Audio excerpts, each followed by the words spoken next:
Okay, so on course number 4, we're going to get even more ethereal and spiritual. And this is for those of you that are ready to dive into this. The rest of you kind of listen to go, whoa, this is weird. But we've kind of built you up to this point if you've been listening to all the classes in course number 12. And here's the idea. I want you to imagine that in the spiritual realm, there are lots of things that exist and lots of domains. You know, Christ says in the New Testament, in my Father's realm, there are many mansions. If it were not so, I wouldn't tell you that. And many people interpret that differently. The way I do, and many people do, but not all, you know, everybody has an opinion, right?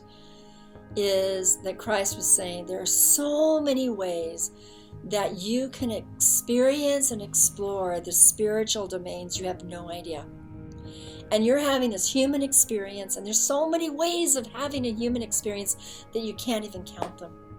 Your human experience is yours, and you may know a few others around you, but there are millions and billions of ways of being human, and you're having yours. But you think that those billions of ways of being human are a lot on this one planet called Earth? Imagine, in my Father's realm, there are many mansions, even more than what we can conceive of here, where billions of human beings have existed having different types of experiences of being human. So now suddenly this whole cosmos, the everything, if we can talk about it, the everything, is very huge and very diverse and very unknowable. And face it, we might know each other to some degree. I might know a lot about abuse and trauma recovery, but I've really admitted to you that I don't know what specifically is going to help you recover. So I'm going to give you lots of tools, and your configuration is going to be yours, because your way of being human is you, not me. But I'm going to try to help you find you, and here are all these tools, and choose and select and experiment and just explore. And I'm saying the same thing about spirituality as well. So now let's just imagine a little bit like some of the indigenous shamanic teachers did in South America, some in China, some in South Africa, according to Michael Harner and Sandra Ingerman in their research. And anthropologically, in the Iliad, and there are a few other, anthropologically they say that the shamans seem to organize an understanding of the spiritual realm as in the upper, the middle, and the lower realm. Upper, middle, lower earth, upper, middle, lower realms. So that the upper is a high level of spiritual entities and a high level of spiritual knowledge and wisdom. And in the middle level, we talk about Middle Earth in terms of Tolkien's Lord of the Rings, right? But in the middle level, we have this wonderful of tools that are all about being able to work on this earth plane spiritually and effectively. And some people might that's where we would find our religions, that's where we would find our prayer, that's where we would find white magic, dark magic, any of the spiritual tools, metaphysics, mysticism, any of those, classical and traditional Christianity, classical and traditional Judaism and Muslim practices, and Buddhist and Hindu. It's all in this middle level, because that has everything to do with the way we experience and respond to our experience as human beings. And then they talk about the lower level. And the lower level is where you have entities that are much more, I want to say basic, but that's really unfair. So one way we metaphorically look at it is that's where the powers of the snake and the powers of the insects and the power of the soil and the power of the elements of heat and water and fire and rock and air would be. So the basics of the elements that are on that below earth kind of level. But even that's not really what they were saying, as much as there appears to be this whole realm of where there is more of this basic, essential consciousness that functions on this basic, essential level that's very spiritual. But it isn't about these complex, highfalutin, I almost said high awareness attitudes. Well, even in attempting describing the way they talk about that, this is a little bit hard. But what the shaman of the tribe would do, which is related to this piece of artwork that I have right there, the shaman would go into the upper, middle, or lower realms, depending on where they thought they needed to go to do the soul retrieval or to effect a healing, bringing back something that would be healing to an individual, or being able to extract something from inside a person and then moving it into one of the realms. In addition to it, it is possible, they would say, that in any of those realms they might find good and they might find evil. They might find friendly and not so friendly entities and energies. So there was a belief that there was all this complexity of all sorts of different powers and influences and entities that existed that were not on a physical level, that nonetheless, one, they could summons to assist the person that they were assisting, or two, they could go and get something that would be helpful to bring back to the person, or three, they could actually have a relationship with, they could talk to, interact with, like talking to an angel or a saint, or talking to a snake, the energy of the snake, or the energy of a cockroach, the energy of a leech, and they could talk to the energy of a plant. They could talk to the spirit of a plant. They could talk to the spirit of the air. They could talk to this, so they could have this relationship with, and in having this relationship, they could create with this relationship a manifestation in this reality. Now, these ideas are basic to the shamanic indigenous kinds of philosophies as far as we can understand anthropologically. But they're also very similar to all of the different types of traditions that happen to believe that we can actually impact our existence by way of summoning, bringing, imploring, or relating to different types of spirits or energies. I've talked about how the word changes the structure of the crystal of the water. Okay, so in a sense, these types of words are conversations. These types of words are journeys, and they would say that their soul journeys to visit these realms. So they do soul journeying, and they retrieve parts of a person and bring them back. Now let's talk about that for a moment, because when we've experienced abuse and trauma, they would actually say that probably because of the abuse and trauma, parts of you got scared away. And out of their urge for safety, they scattered about, leaving you kind of an empty shell. And don't you kind of feel that way about part of your recovery?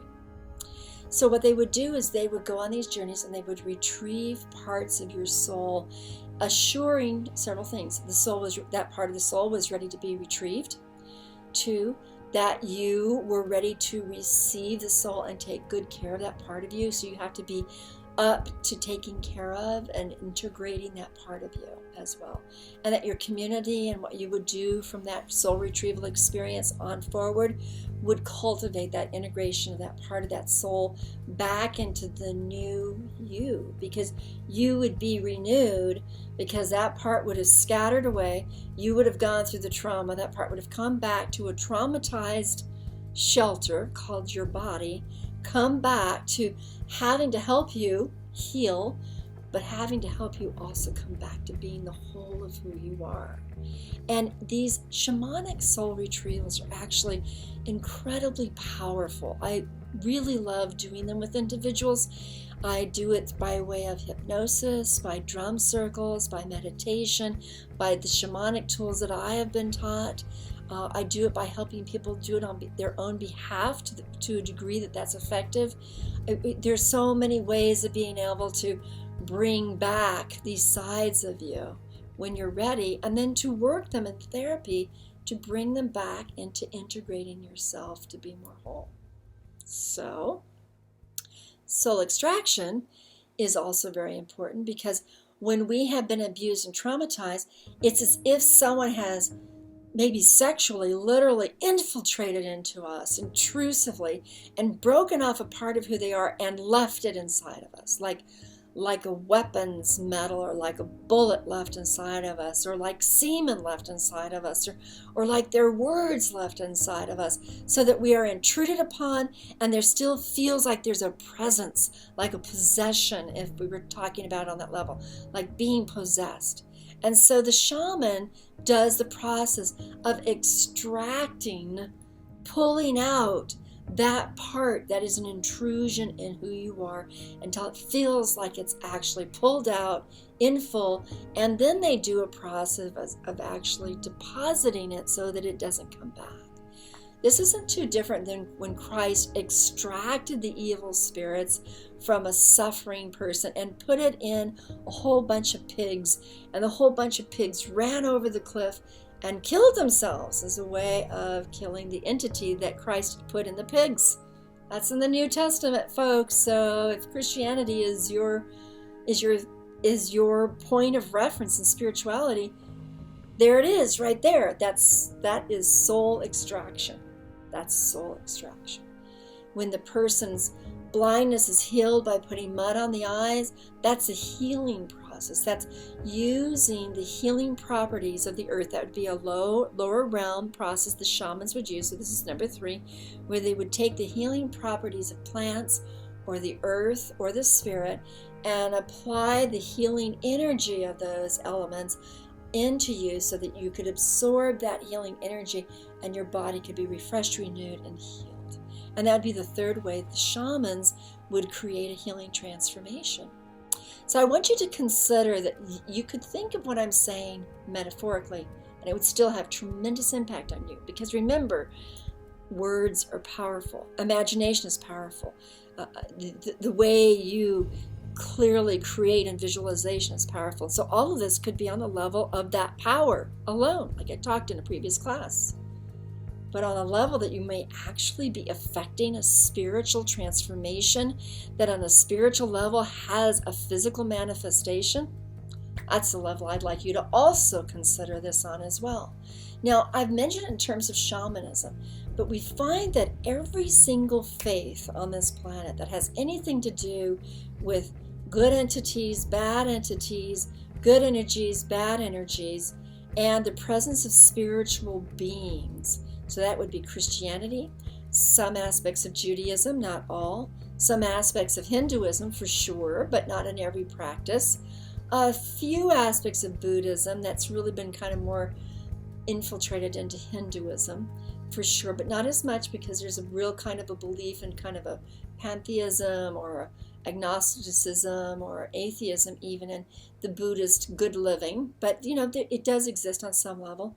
Pantheism is about the beauty of believing in the life and everything that's around us and how we interface with the energies of everything around us. So it's somewhat present there, but it's also present there in science too. I mean, I know scientists don't want to hear this, and I am a scientific researcher, so it's kind of hard and funny to do, but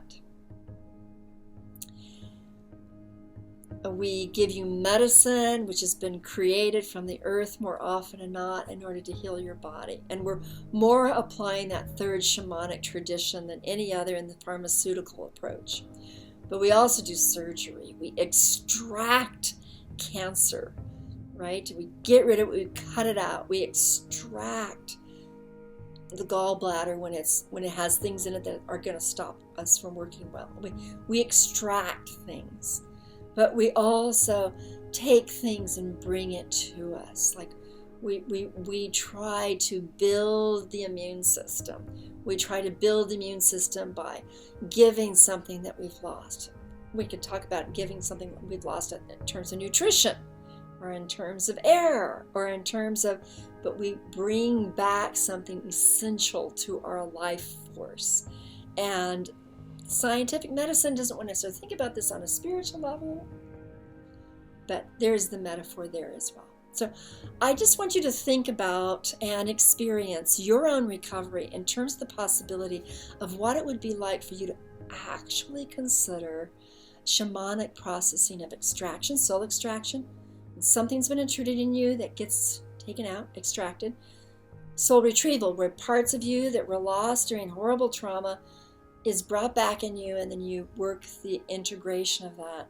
and also the healing properties of the interaction with everything that our earth has to offer us, including Western medicine and Eastern medicine and such like that. Okay, well, we'll go on to our next class.